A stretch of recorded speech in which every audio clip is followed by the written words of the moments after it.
I'm Edie Lush, and I'm here with Vinay. All right, Vinay, we cannot change what we can't measure, and we need to know where we are to know where we're going. Mm-hmm. So in particular, PE firms now have these sustainability metrics, and I'm very curious to know, what are they going to do with them?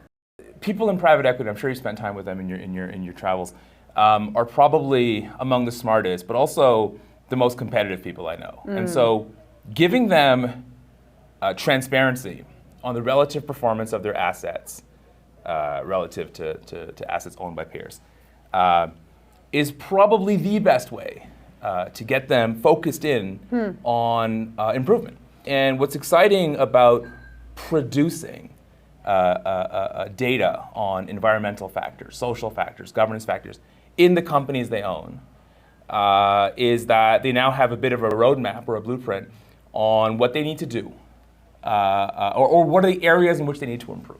And there's actually quite a few areas they need to improve on, because I was reading your report and it says that actually on average, privately owned companies are behind their publicly owned peers on key climate and diversity metrics, right?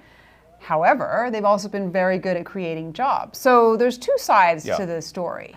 Yeah, look, I think the reality is that private to public is one comparator. I think the more interesting comparator is within private, the comparison relative to peers. So if I'm a manufacturer of a certain good in the US, how do I perform relative to peers in that market? And that's the level of transparency that the ESG Data Convergence Initiative has created for clients.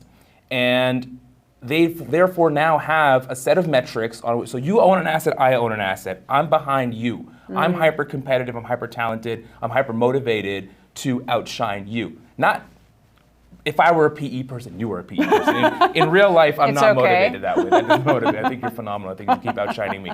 But if I were a PE player, that would be my motivation. And what's exciting about it, it's not just outperforming you on climate metrics for the sake of outperforming you. It's if I improve, or there are ways to improve my carbon footprint in a way that will not just allow me to outshine you. That's more driven by ego, but will also create more value, which is my mandate as a professional managing money on behalf of others. And so the linkage so having the trifecta of data, relative performance, and a set of initiatives that allow me to improve my performance and create value, that's the perfect combination that's going to allow, I believe, now that the data is available, a heightened focus. And so I think what you'll see in years ahead is a meaningful and consistent uptick in the performance on these metrics. How can private equity help tackle climate change?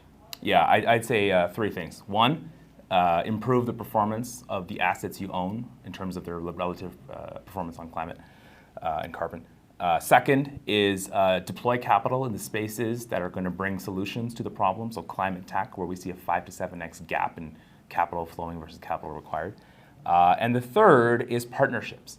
Right? So the old playbook of I buy a company, I own it, I hope it scales, is not going to work in the climate tech space. The climate tech space is going to require real partnerships. Corporates that can provide the demand side, and capital in the climate tech businesses, they'll provide the supply side. Matching that together, creating that ecosystem will be a huge unlock, and one that we haven't seen to date.